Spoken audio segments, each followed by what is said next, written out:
Thanks very much. Thank you very much to the organisers for having me on to do this talk, and thank you everyone for coming. It's really lovely to see you all here. I hope to catch up with you soon, or be on the Discord and we can chat and message.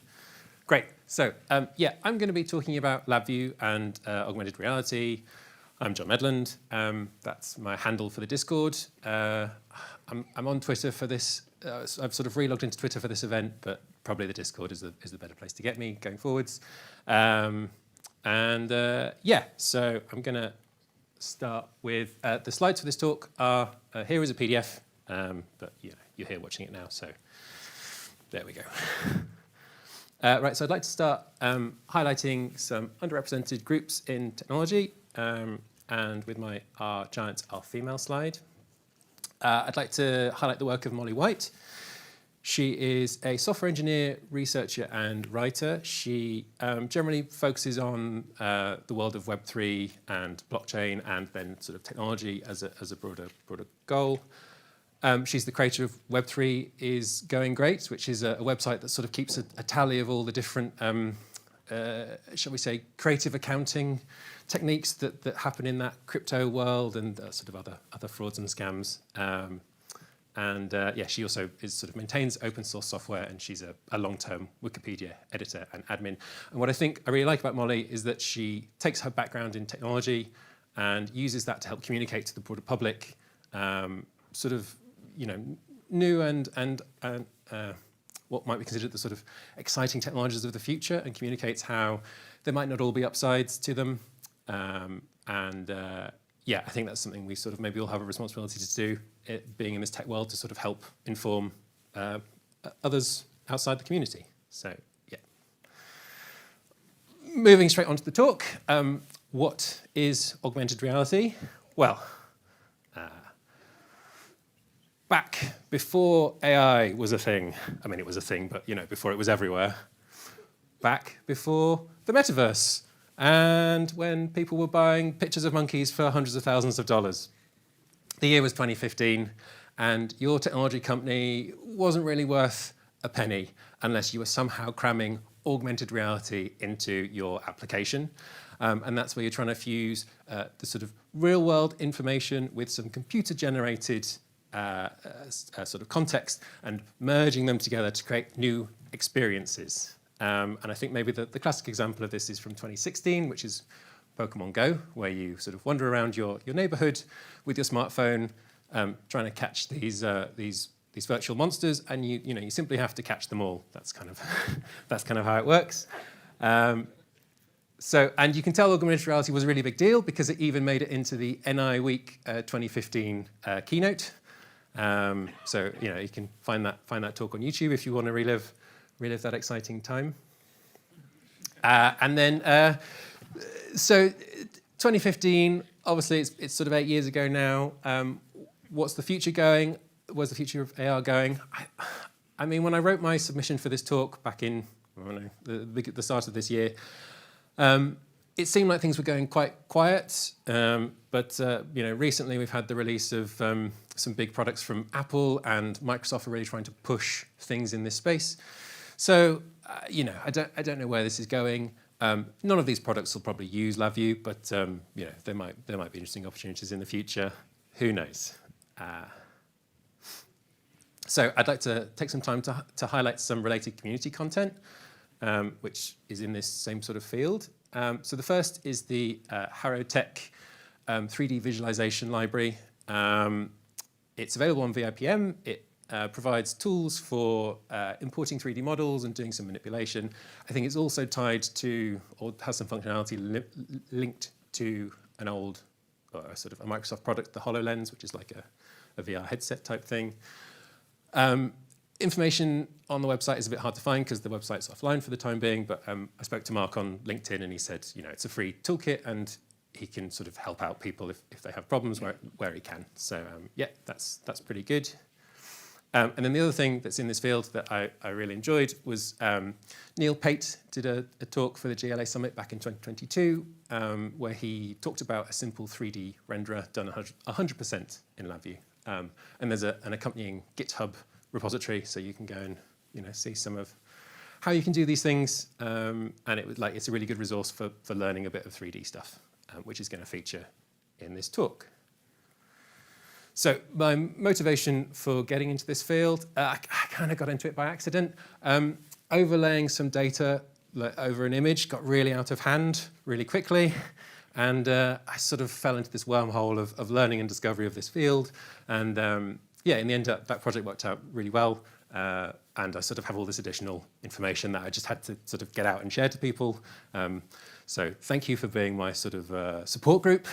And yeah, the thing behind it really follows the programmer's credo, which is we do these things not because they're easy, but because we thought they were going to be easy. And that, I mean, it applies to so many projects, but especially this one in this case. So we're going to look at the task at hand. So we're going to be talking about the different steps in sort of an AR type application built in LabVIEW, and how we can, and then diving deeper into the detail of how we can do each thing. So there's no great real mystery behind AR that I have to reveal. It's your classic input process output sort of model of these applications. We're probably all familiar with building these sort of things. You have some measurement device, you capture some data from it, you need to do a bit of processing and you need to output it. You're maybe drawing to a chart or a graph or saving to a database or something. It's all quite familiar, and of course, we maybe have mixed feelings about LabVIEW, but on the whole, I think we love LabVIEW, so we want to try and do it in LabVIEW. And I'm going to start at the end. I think with this application especially, it's really important to understand what you're trying to get out of the system, because that then helps specify how the system as a whole has got to function, what sort of hardware you might need, what sort of processing power. So the output. There's kind of two main points to consider. The first is we want to display something on the screen. We're probably drawing something for humans. Humans generally seem to prefer low latency in the thing that you're doing, so they want to see something that's quite responsive and feels sort of more natural. And they're going to take that over like fidelity. So if you have the most high resolution feed from your camera, but your application has like a second processing time or even worse, it's going to feel quite clunky. Whereas if you can drop that resolution down, the thing sort of feels a bit more lively. Like AR is sort of creating experiences that feel like they're alive in a way. So that low latency is really key when we're talking about displaying stuff on a screen. Another thing we can sort of do in this field is we can generally measure the position of different objects quite accurately. So in that case, you maybe want to choose a higher resolution over low latency. So yeah, you might take multiple camera images and process them together, or you need to use your full resolution on your camera so you can sort of get much better precision when it comes to getting that measurement out of your system. So classic engineering. You've got these two opposing things. You have to try and find some balance, or you have to just throw all the money at the problem that you can and hope that something will drop out. And then I'm going to just casually gloss over the middle bit for the time being, and we're going to look at the input. So as you might have guessed, we're talking about augmented reality. We're probably going to use a camera. Your camera basics is the resolution. So most cameras will specify a maximum number of pixels that they'll output as a frame. That's going to be horizontal and vertical. Sometimes they multiply those numbers together to give you a number in megapixels. So yeah, that's sort of one key property. The next thing is frame rate. On the whole, higher resolution cameras will have a lower frame rate, but it's the technology behind CCDs and other image capturing devices is improving all the time. So you can actually now get some quite high resolution, quite high frame rate cameras at sort of affordable levels. The next thing when you're considering a camera is the interface type.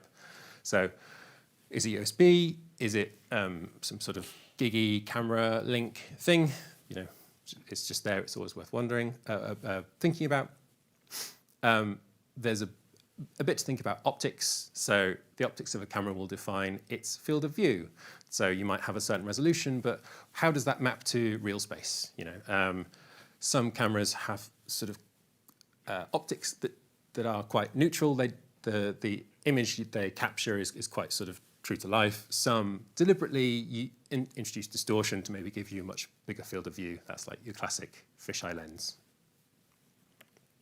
And cameras now are getting a bit fancier, so you can sort of get things that introduce a depth sensor. Sort of some of the early ones were like the Kinect sensor, but now Apple is introducing LiDARs on its smartphone cameras, and also maybe some of them have gyros and accelerometers. Those can be used for image stabilization or just to help the camera understand which way it's pointing.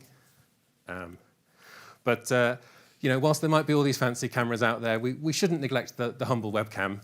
We're probably all a bit too familiar with webcams now, what with the past couple of years as they were, but it sort of means that now lots of people just have them lying around. Maybe they're built into the PC, but maybe they have separately connected USB devices.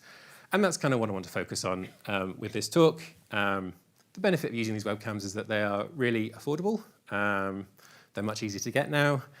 And they kind of give a good balance in optics between field of view and resolutions and things. So they're kind of, they're great for these sort of applications if you don't want to spend loads of money on a fancy Basler or other sort of camera. And now we're going to look at the main course. So when we're thinking about this process of input, process, output, step one is we have our webcam, and we're going to need some point in the real world, which our camera is looking at, and we're then going to use that as a reference point. And then once we've identified that reference point in the real world, we can take our 3D model, which also has some concept of the same sort of reference, and then we also have this sort of virtual camera within that 3D model, 3D scene, and that's going to allow us to essentially take an image, a projection would be the word, of that scene, and we're going to align our virtual camera, I'm calling it, with where our real camera is, so that we get the same perspective on our 3D scene. And then the final step is, once we've captured that image from our virtual camera, we can trim off the background, so we just have sort of objects floating on a transparent background, and then we can overlay that. So to sort of give an example, let's say you're out on a New Year's Eve night in Manchester City Centre, my adopted hometown, sorry. And you want to take your webcam out, you want to see what sort of AR experience you could create just to enhance the time you're having. So you'd find some reference, your webcam can spot it, and then you can overlay the shapes. And I think it just makes it a fun time for the whole family. So yeah, now we're going to talk about generating those 3D scenes. Hopefully this, even if you're not going to be looking at AR applications, hopefully this section is kind of is useful. So the good news, we can use LabVIEW 3D picture indicators. These give us loads of things out of the box.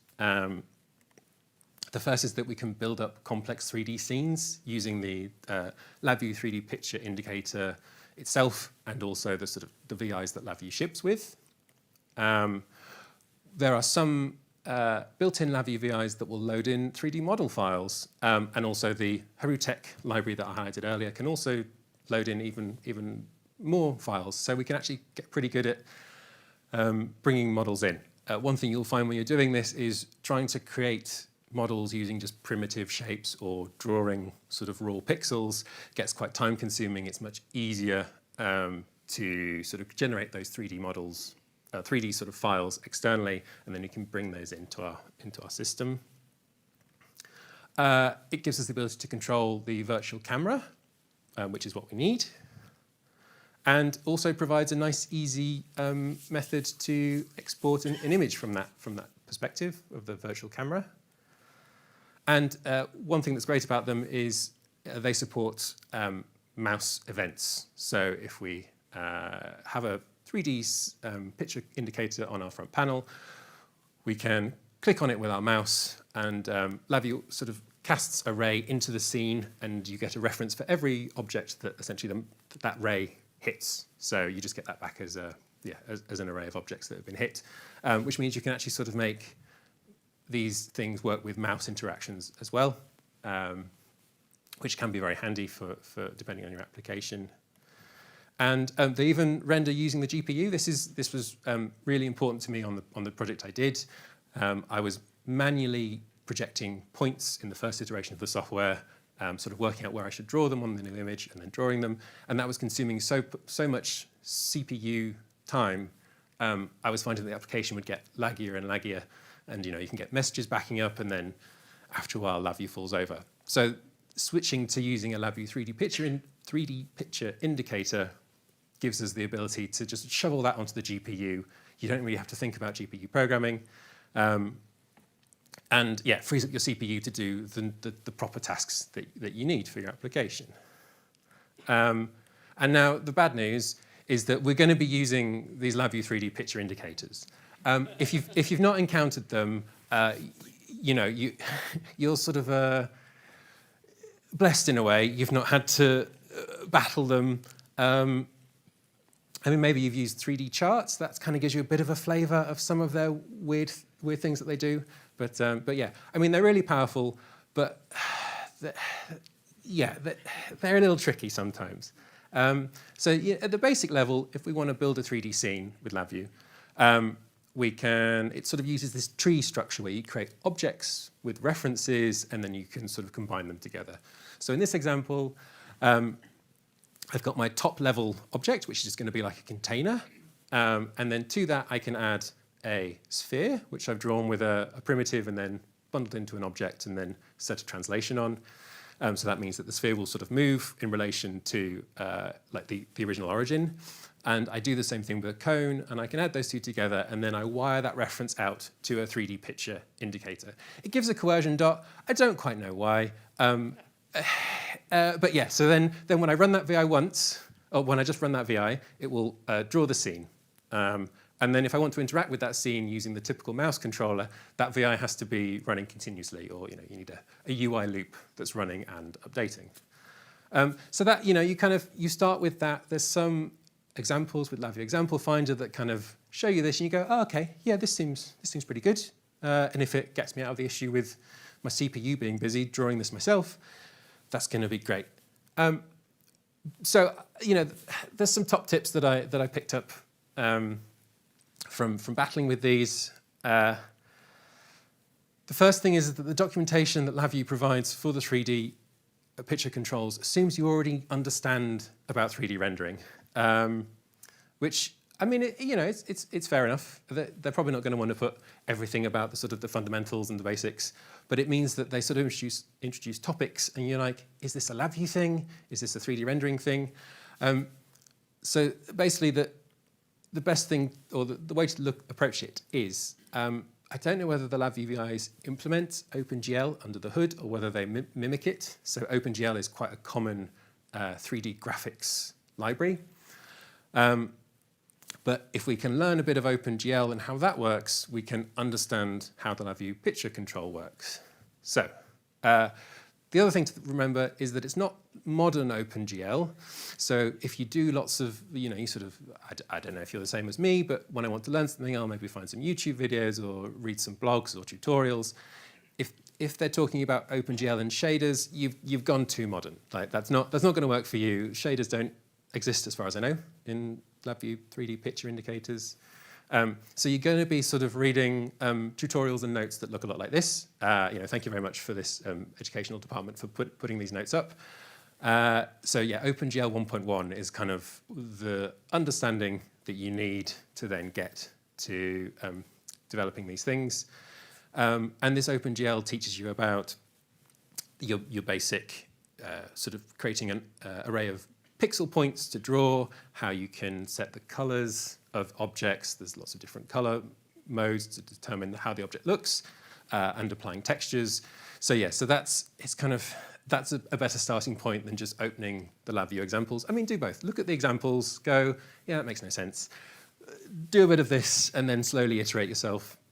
Your understanding, so you're at the point where you kind of all makes sense. And then lots of playing with it and lots of finding things that don't quite work and solving those issues. I mean, it's, software development. It is what it is. Like, this is kind of the challenge and the fun of it, right? So the other thing that really caught me out, I think it must have conservatively been like 4 hours of debugging. So there's a number of VIs, and they'll take a reference to an object, and if they don't necessarily return that, they might just close it. And what closing one of these 3D objects means is not that it disappears from your 3D scene, but just that if you try and use that reference again to say, I don't know, change the color of the object, it's null, it's void, it's invalid. Or in my case, I was trying to click on an object, and that would then return its reference, but that reference would be null, void, right? So the code on the left, which is called add object, and then the polymorphic instance is object with reference. Yeah, that gives out our object again, doesn't close it. The code on the right with object B, add object, polymorphic instance object, yeah, that closes that reference. So yeah, just watch out. The benefit is lots of these guys they're not locked or protected. You can just double click and see what's going on. If you see that classic LabVIEW close reference thing, oh, okay, yeah, I get it. And to be fair to LabVIEW, it is handy that you can see what's going on inside those VIs, and yeah, get an understanding of what they're actually doing. So yeah, those are the sort of my main takeaways. Oh yeah, so sorry, yeah, that keeps the reference alive. That one is gone. And the magic bit, as far as LabVIEW is concerned, is we can actually do that thing where we get our scene and we move our virtual camera and we take an image and we overlay it all within LabVIEW without using any sort of fancy iMac stuff. So to explain this code, on the left we have our 3D picture reference. We use a property node to set the projection matrix, which sort of describes some of the camera optic properties. We can set the model view matrix, which is setting the camera position. And I'll skip over background color for the time being, but we then render to the image. And LabVIEW picture controls don't support a transparent background, so we kind of have to use that classic green screen technique, where we set the background color to something that isn't in our model. And then we can just mask it out. And then when we come to add in our original camera image as a picture, we can just use that normal PixMap to picture VI, and it all works magically. So yeah, that then gives us our combined layers. I haven't put this in my slides, but this just reminded me of one thing, and that is if you're ever dealing with pictures and you want to overlay them, the concatenate strings also concatenates pictures in the order that you wire them in. It's just a sort of fun little feature. Yeah, do with that what you will. Excuse me. Right, so one of the things I really glossed over there was how we get the camera's position. And unfortunately, this is now where I have to broach that subject. And I'm really going to be stretching the concept of augmented reality and LabVIEW to include, let's say, a bit of C and C++ code. But I feel like if I put that in a DLL and then put it in a call library function node, and it's in a VI, that's LabVIEW, basically. Everyone, I mean, C++ is like LabVIEW's textual, really powerful, but really, I don't know, I mean, yeah, it's like a friend, but it's a friend that can be trouble. It's just not as fun as doing it graphically, I guess, is my point. So when it comes to determining the camera position, we've eschewed all the fancy cameras. They're out of our price range. We've only got the image data to work with. So to be able to work out where the camera is from an image, we probably need to extract some sort of meaningful features that then tell us something about the camera's position. And that's going to involve image processing, which is computationally expensive and difficult. I think maybe the upcoming talk might have a little bit on GPU type stuff, eyebrows. So yeah, that's going to be really tricky. And, we cheat. We make our life easier because, we can. And in this case, why wouldn't we? So we're going to introduce easily identifiable objects into our real world. And what do I mean by these easy to identify objects? I mean AR markers. There's tons of different families of markers. You might have seen some. Some are just like your basic QR code. Some are all pretty and colorful. Some look like just a regular logo. But what these generally do is you've got this sort of graphical element, and you have a library, maybe like might be in C, might be other languages, that you can say, hey, here's a load of data that represents an image, and it will go, okay, cool, here's where all these markers are. Lots of them have this concept of an ID, which means we can actually have multiple different markers in our scene. Maybe we're trying to sort of have our camera in one fixed position, but we have like a robot running around. We want to know where our robot is. And we have multiple robots. So we can sort of stick markers on everything, and it just makes it really easy to take the image data and go, okay, the markers are here, here, here, here. Great. So that's our starting point. I really like the AprilTag library. It's an open source project under the MIT license, so it's easy to integrate into commercial and non-commercial projects. It's a C and C++ interface. It's being actively developed, so it's like little changes keep getting pushed. And it's been used by NASA and others. So yeah, that's sort of the approach I like to use when I'm doing this stuff. I've also used the Aruco library, which, I mean, they look really similar, I accept. But it's just the library implementations differ a bit. But yeah, for me, AprilTag is the way to go. So we can use our AprilTag library to get our AR marker coordinates out of our image data. So that's just going to be like a position in pixels. We still have to find our camera position. So that's a bit more challenging. So how are we gonna manage that? And now we're going to come on to the bread and butter of computer vision, which is homography. I apologize, there's a bit of maths in this slide. I just want to sort of say the words, and then if you want to learn more about it, there's some great resources. But yeah, don't feel like you have to consume all this and internalize it. I probably won't quiz you on the way out, so it's fine. So homography describes how a point on one plane is going to map to a point on another plane. It's kind of quite simple. So that's the sort of basic example. And we're going to extend that concept to include the information about our camera. So that's how our camera takes a scene in the real world and projects it to an image. And we're also going to bring in some idea of the camera optics. So the camera optics decide, let's say we have an object that's 1 meter away and is 10 centimeters wide. We know what that will sort of mean in terms of pixels when it comes to us. So we can actually use real world distances in our AR system. So that's where we have our camera optics model. And yeah, unfortunately, it's all matrices. It's a sort of way of expressing multiple simultaneous equations because we're dealing in multiple dimensions. But so what this equation says is if we have our pixel position, which would be a point on our augmented reality marker from our image data, and we know a single point on our marker, so because we know the geometry of the markers, we can actually use the corners, and we know where they are with respect to the marker itself. So that's what we get.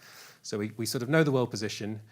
The camera calibration, I will come on to in a moment, but we know that already. That's just the projection model. We use the pinhole projection because it's kind of easy. And then the thing that we sort of want to find is our camera position. So we can do some clever matrix maths to solve that and give us the matrix that we need. So the camera position, I mean, it was a 4x4 matrix in that example, but there's 6 unknowns that we need to find. We've got the X, Y, Z position, and we also have the rotation around the X, Y, and Z axes. So if we have 6 unknowns, we can't just use a single point in the image. We're going to need a couple of different points.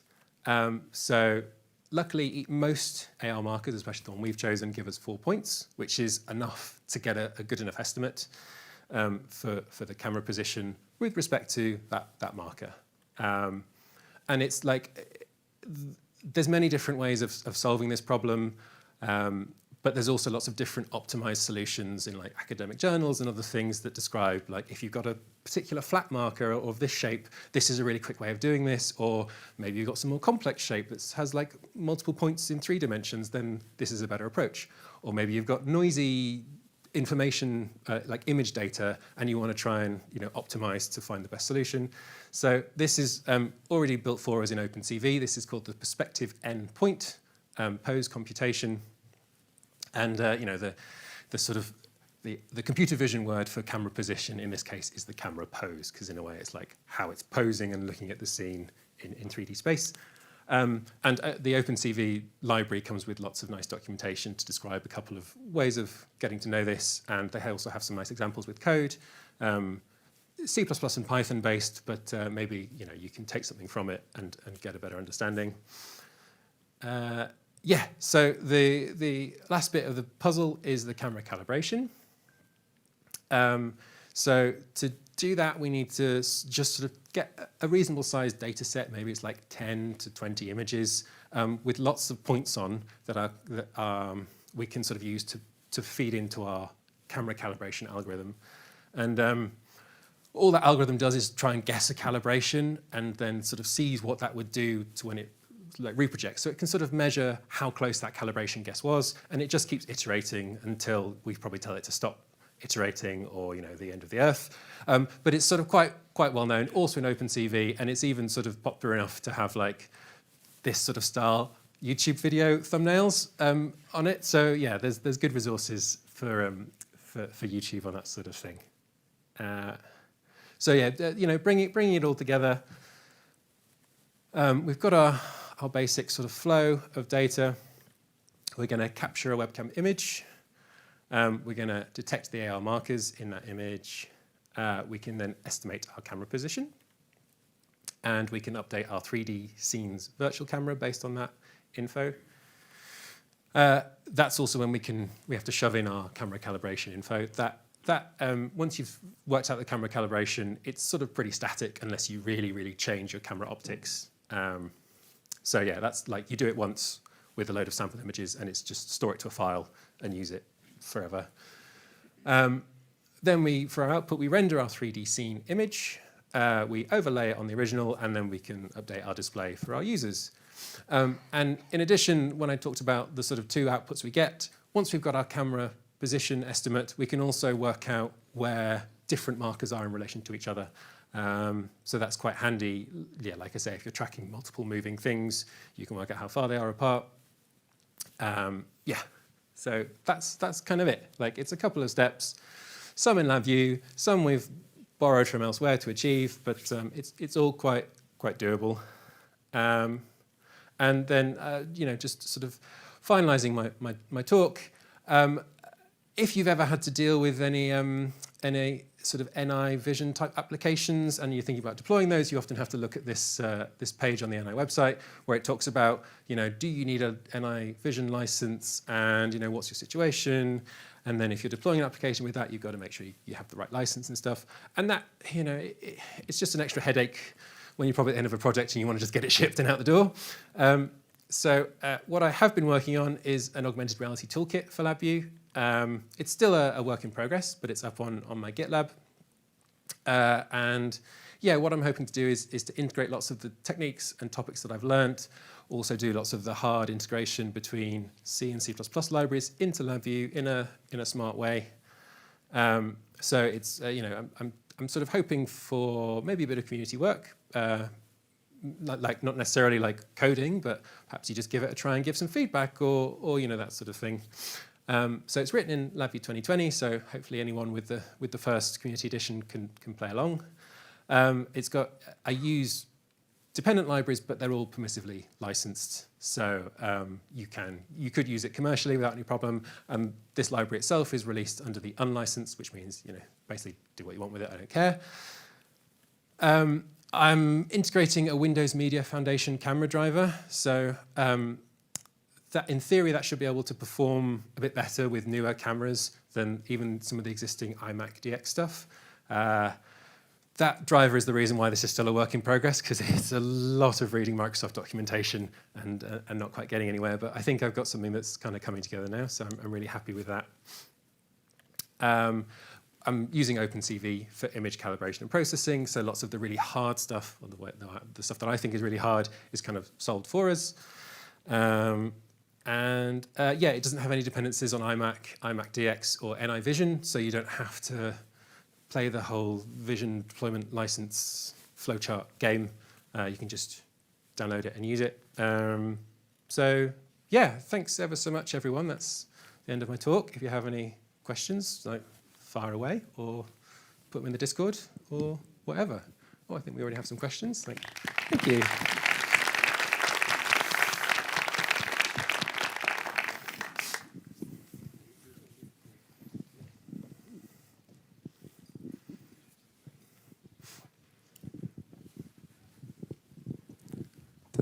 So I'll apologize in advance for this question, but yeah, I'll put you on the spot. Could you demonstrate anything on this on the fly now? No. Oh.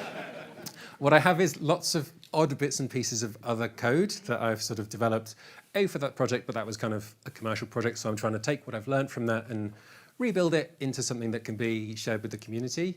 Also, lots of the old stuff uses iMac components, and this laptop I've just put 2020 Community Edition on, so I don't accidentally use any of the sort of inbuilt iMac features. So yeah, I mean, I can probably make an old version of this sort of public, and if you really want to get into the weeds, you're welcome to. I think in my last year's talk, I had a little GIF of a cow floating on a checkerboard. That was sort of using the stuff that I'm doing, but it should be a bit more polished. Yeah, so thank you for your question. I'm afraid I can't do anything at the time, but I appreciate your interest. Thank you.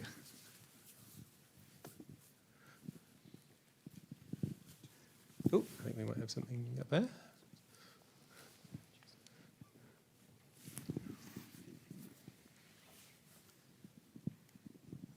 Hi, thanks for the presentation. What were you trying to use before 3D picture indicators that was using up your CPU? In this case, I was manually trying to project points of an object I was drawing. So a bit like how we can work out where we can take a 2D image and work out where things are in 3D. I can also take something from the 3D world and then project that back to an image, essentially like reversing that matrix expression that I showed. But I'd have to do that for sort of each point and then decide whether I'm like filling that point between other points. And so I think I was looking at images with sort of up to like 10,000 sort of clickable objects. And it sort of would seem fine at 100 clickable objects, but then I just noticed that my processing, like my CPU, was just working on updating that image. But yeah, so that's essentially the process. The routine I was actually using is built into OpenCV to do that 3D point in the 3D world back into an image point to draw. So yeah, like you don't have to use 3D control if you're just doing simple stuff, and just drawing points is really good for like getting up to speed before you have something in 3D. But yeah, hopefully that has answered your question. Yeah, thank you. Great, thanks. Ooh. Hello? Yeah. Hi. It's actually not a question, but you were referring to if it was implementing OpenGL or whatever. Actually, it's using the Mesa library, Okay. which is an OpenGL implementation in open source. But that's something like LabVIEW 7.0. Okay. Yeah. Thanks for actually clarifying. It's So it's from quite a lot back. yeah. Sometimes it really feels that way.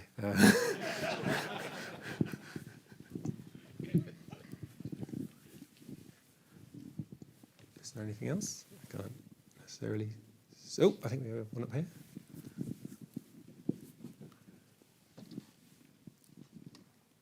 Thanks for your presentation. All right. Except there's no live demo, which I do love. But I was wondering if you'd be able to elaborate did you have like an end goal in mind, like a final project you imagined existing for this, or there's like I originally did this work looking at overlaying measurement points where someone was taking measurements in in a reasonably large environment, and they'd take measurements in space, and then I'd want to be able to show, they'd sort of take a measurement in a location. I wanted them to be able to see which areas they'd covered with their measurement device, and also analyze the data they took from that measurement and give a pass-fail green or traffic light system sort of blob. And that was me using. It was a sort of 2 meter a radius circle, so a 4 meter sort of total diameter. And then I was using a camera above, and trying to get sort of a couple of millimeter precision on those blobs, and also have the user sort of be able to hold their laptop and sort of go around and explore the space and move the camera around. So that was sort of the application I built. And then I was like, hey, I kind of like this stuff. But it would be nice if, I don't know, I could just share it with the community in some way. I also wanted to integrate a webcam driver because there kind of isn't an existing nice open source LabVIEW webcam driver. I mean, you can sort of plumb something in using the Python node, but it is not very performant. So I kind of wanted that thing to exist, and sometimes you kind of just have to build the thing that you want to exist. So yeah, has that covered your question? Yeah, that's pretty much covered it. Thank Great. you. Thank you ever so much. Any more? Am I missing any? Oh, great.